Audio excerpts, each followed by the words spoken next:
Magdamag ngang nakabantay itong si Jenny sa kanyang ama na si Perry dahil nga sa na-ospital nga ito. Nasa ICU nga itong si Perry na mapasa hanggang ngayon nga ay wala pa rin nga itong malay.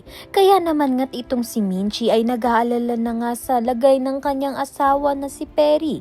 Kaya naman nga't mabuti na nga lang ay to the rescue nga ang mga kaibigan nga nito ni Minchi na si Charis at isang ang pulis upang ngang hanapin kung sino nga ba ang nanggulo sa event at kung sino nga ang nasa likod nga nito. Sa kabilang banda naman nga itong si Megan ay nahuli nga itong si Dara na may kinakausap ngang hindi nga niya kilala.